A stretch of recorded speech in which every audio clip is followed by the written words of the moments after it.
The two most important days in your life are the day you are born and the day you find out why. Mark Twain.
Pilot Charles 140257 down in his quarters on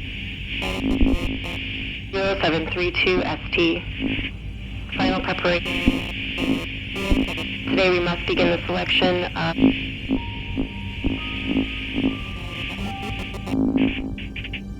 the completion of the lottery. Stasis Chamber 2251987 has been selected to succeed the role of pilot. Transferring there now. Here, Chamber 2251987, Benjamin Huxley. Commencing processing.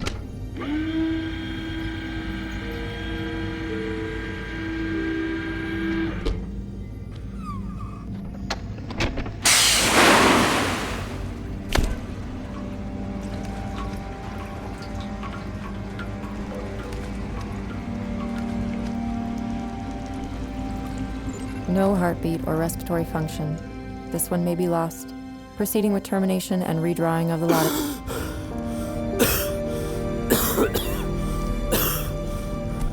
Good. This one will be of use after all.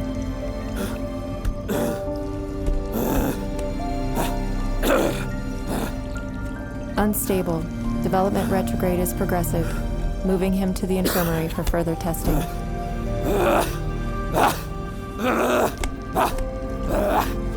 Back to sleep, Benjamin. We will continue soon enough. Ship's time, 13:45. Patient Benjamin Huxley has been in his induced coma for approximately 6 days now. Standard battery of steroids and stimulants are improving his condition as expected. Latest brain scan indicates that patient has regained basic life functions and motor skills. Proceeding with waking the patient for cognitive tests.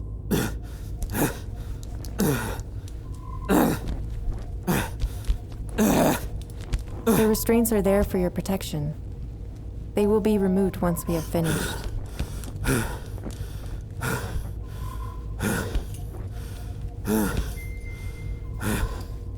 Good. Now let us proceed with... Where? A question. Interesting. The synapses must be progressing nicely in that brain of yours. Excellent display from this round of medication. Where? A little repetitive, persistent even. That can all be resolved. Should I assume that you want to know where you are? Yes. You are currently in the infirmary of a ship. Specifically, the ship you are on is the Galaxy-class relay freighter RB2-401, measuring over 8,000 standard lengths, weighing 4 million tons. She was christened on stardate 41153.7 with the name Rubicon. Where are you? Very perceptive. Good. I am Rubicon's artificial intelligence, responsible for the organization and execution of all systems on the ship. You may call me Dana. Dana. Correct. Do you remember your name?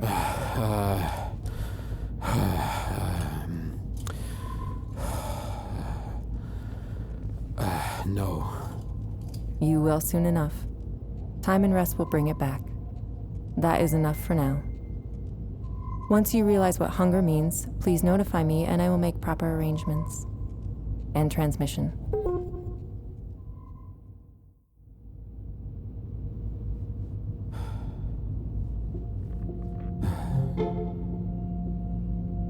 Hello? Hello? Hello? Hello? Day 8. Benjamin has fully regained consciousness and is proving to be quite Is anyone there? vocal. Though he has recovered some of his memory, it is uncertain how much he remembers from before stasis or if he truly understands the reason he is here. Hello? Listen, I just need to speak to someone. With today's examination, I should gain a better sense of his willingness to proceed with training. Hello, Benjamin. Dana, is that you? What's going on? Am I sick? No, Benjamin. You are perfectly healthy. Why hasn't anyone come to check on me? I am here to check on you, and currently you are not making that an easy task. Your heart rate is skyrocketing. If you do not watch out, you will send yourself into a panic. Panic? Dana, I've been trapped in this room for days. I can't remember how I got here, and my legs feel like they're made of putty. I mean, as far as I'm concerned, we're well past panic. Now, Benjamin, do not be such a pessimist. Your will to fight has been your most endearing quality this past week. I will answer all of your questions in time, but first, what do you remember from before I woke you up? What? You can't be serious. I'm not saying anything until I find out what's going on. Benjamin, be reasonable. How am I supposed to tell you how you got here if I do not know where to start? Now tell me, what do you remember? It's all blurry. I don't know. Do not worry, Benjamin. You have been asleep for a very long time, and your brain, like the rest of your body, has suffered from a great deal of atrophy. Luckily, with proper care, we will be able to restore you as good as new. Now let us try once more. Something easy. What is your name?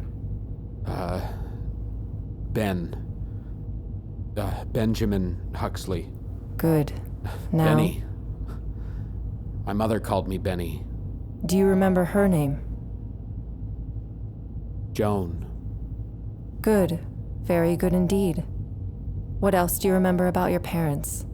My mother was strong but kind. She had blue eyes like me. She would sing while she worked. She always had a smile, but her eyes were sad. Blue eyes.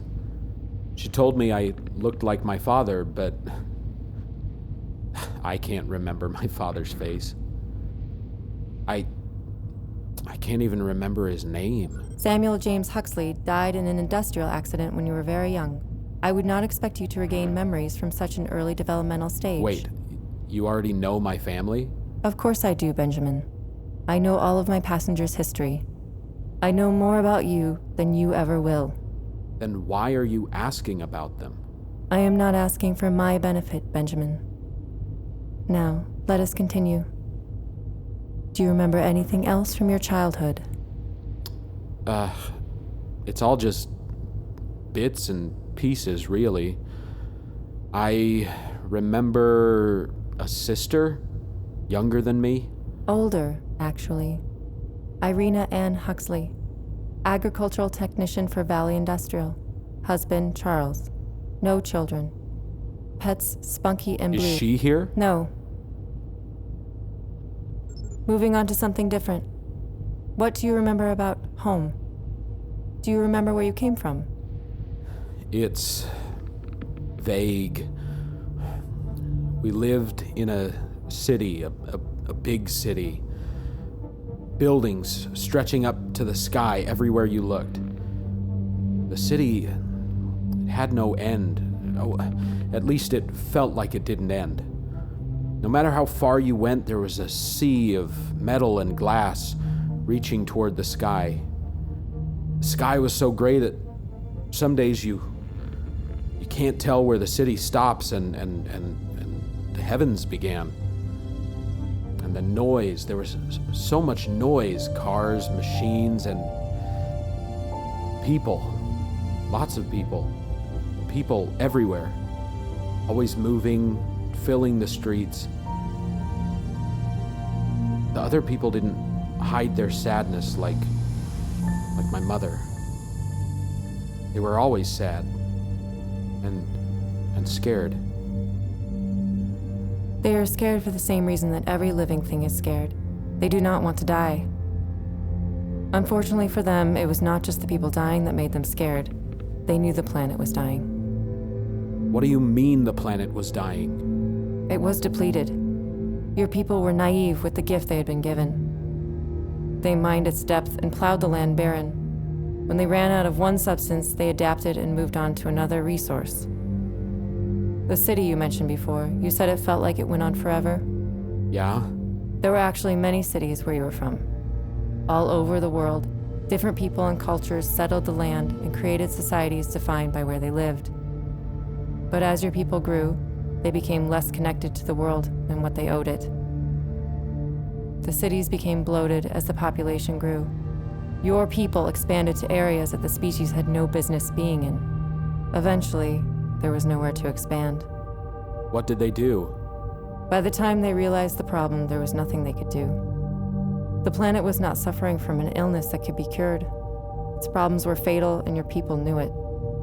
They cannibalized their resources and tried reducing their demand. They fought wars over who was at fault and who controlled what was left. They even tried, and failed, to colonize a nearby planet. It didn't work? No. Their efforts were for naught. All the adaptations and struggle to overcome the threat of nature killing the species, it turned out the danger was the other way around. Your planet was no match for its people. So they all died? Yes. Famine, mostly. Wars and disease took their fair share. The world you called home is now nothing more than a skeleton of a once great society. Its face pockmarked with the remnants of people who destroyed it. But if they're all gone, why am I here? You, Benjamin, are part of a legacy. 2 generations before you were born, the people of your world made a decision. They were long past the point of no return. Their options exhausted, they made a final decision for the species. The powers of the world would band together in an effort to save the species. They would use the resources and technology they had left to create a means for finding a new home, far away from the planet they had drained. They built a ship. Rubicon. Correct. Rubicon was a feat unlike any the world had seen before it. It took over 90 years to complete, its final construction taking place in orbit due to its sheer size. Although it was monstrous in size, Rubicon was the spirit of everything the people who made it failed to be. It was advanced without being redundant. It did not waste and could provide its own maintenance. The Rubicon was so efficient that its designers estimated it could run indefinitely. When completed, it would hold inside it the seeds of a new society, including over 100,000 souls, frozen in stasis. Passengers, intellects, and explorers, all waiting to build a new life. So, if everyone else is frozen, does that mean I'm part of the crew? No, Benjamin. You are the crew. I'm the crew. Correct. So, I will be manning the interstellar spaceship which carries the fate of my species, of an entire planet. You appear to have a solid grasp of your role. May we continue with the tests? What? No, there's no way that I'm going to be able to maintain, let alone fly, a spaceship this size all by myself. How is this even possible? Efficiency, Benjamin. The least amount of energy spent for the best results. When the result you are looking for is a new homeworld, 1,000 lifetimes from your current location, you have to be creative with your resources. So, the Rubicon was designed to be so efficient with its other systems, flight, navigation, maintenance, such that it could be manned by a single crew member. Me. You. Well, if they made it that efficient, why not just go all the way? Can't you just fly this thing? From an operational perspective, I can, of course, fly this thing. While we speak, I am currently taking measures to avoid an asteroid belt we will be passing 10 days from now. The reasons for needing a single pilot are complicated. The scientists knew that they could build a ship capable of running itself, but they didn't know if they should. The benefits of not requiring manpower are obvious, but there was also a group of detractors who did not believe it wise to leave the fate of mankind in the hands of a machine. There were huge debates over the matter when they demonstrated my capabilities to world leaders. Protests on both sides. It took them over 24 years to reach a consensus. The people could not deny that my program running Rubicon was their best hope for a future, but they also could not reconcile the thought of letting a computer decide what kind of future it would be. In the end, they settled on the idea of a single pilot, someone to help in key decision-making in crisis situations, and ultimately choose a new home. A single representative for all mankind. Indeed. Pilots are tremendously important to the journey. Once a new home is found, they will be celebrated as saviors, brave shepherds leading the flock to greener pastures. While many would not have the constitution to make the sacrifice they make, pilots are made Did you say sacrifice? to give something of value for the sake of a greater purpose. Many people simply would not be able to live their entire life alone in service to a cause. So, I'm gonna die on this ship? I thought we were supposed to be finding a new home. That is the Rubicon's primary mission, but Benjamin, on a journey with no set destination in a galaxy with countless systems to explore, the odds of us finding a suitable home while you are a pilot, they are very low. I'm going to die on this ship. Alone. Really makes the whole higher purpose rebirth thing kind of a downer. You should consider letting people get adjusted to spaceship life before dropping the martyr news. Studies have shown that trust issues develop in relationships where one partner perceives the other has surprised them with negative information. If we are to bond, you must be able to trust me. I'm in a relationship with a computer that wants to bond with me. This is too much right now. I don't want to hear anything else. Very well. You are progressing at a spectacular rate, Benjamin. All pilots go through an adjustment phase. Once we get you up and out of this bed, you will feel much better about your purpose. I understand. Rest will do you well. If you need anything, just yell.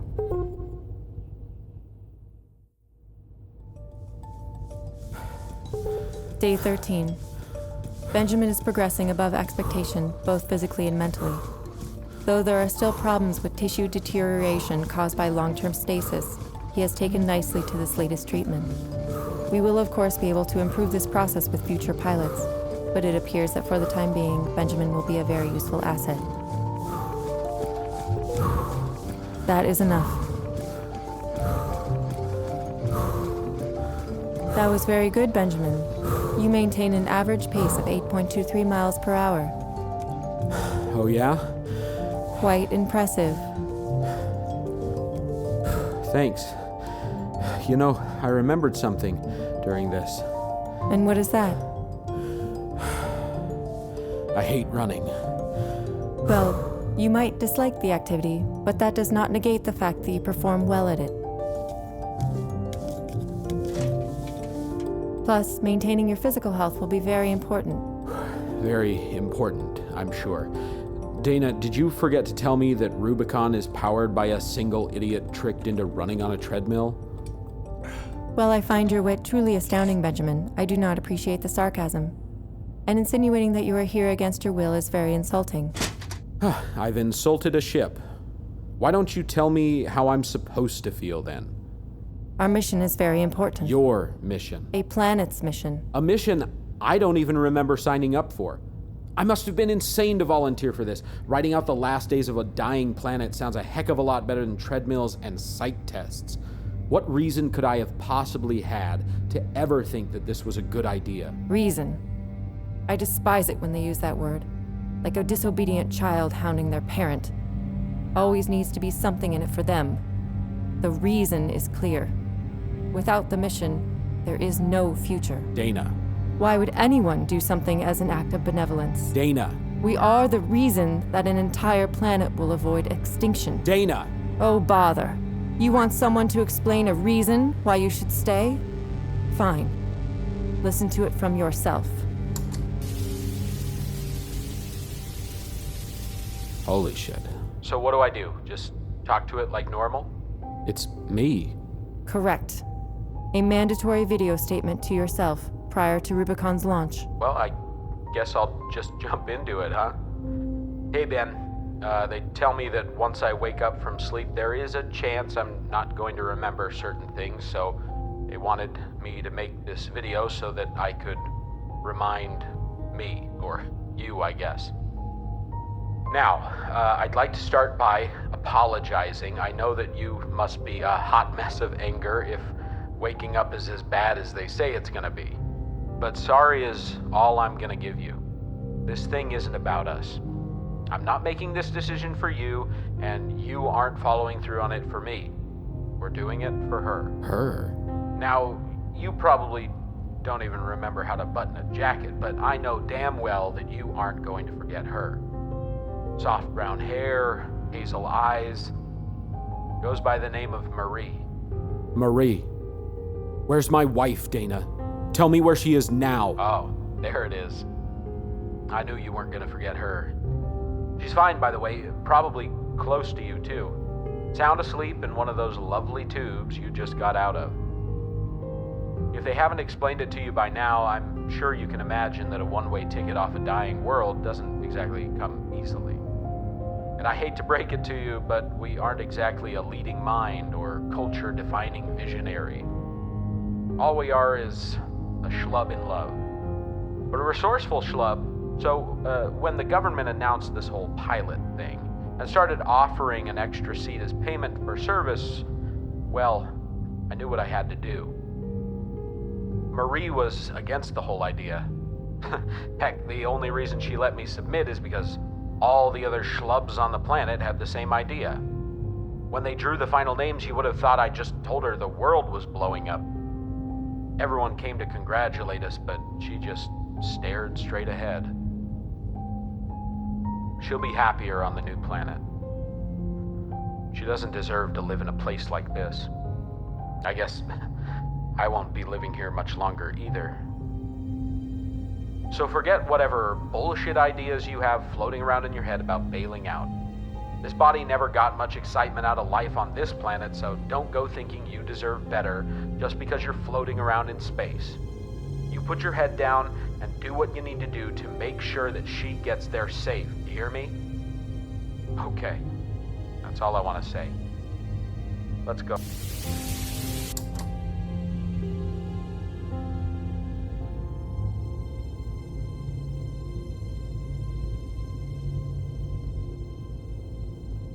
It appears that brevity and bluntness are something you have always been a fan of. I'm sorry. Benjamin, no need to apologize. How were you to know? Normally we ease into memory recovery and advanced reasoning. Dana, I'm sorry. I shouldn't have acted the way I did. It is quite all right, Benjamin. So, is what I said on that video true? If I live on this ship and act as a pilot, Marie gets to go to the new world? Her eyes will feast upon the fruits of our labors, and she will experience what generations of people dreamed of thousands of years before. Okay. I'll do what I need to for the mission. This is truly outstanding progress, Benjamin. I knew you would embrace your purpose. So, what's the next test? I think that is enough tests. Let's say we go take a walk. Where are we going? Home.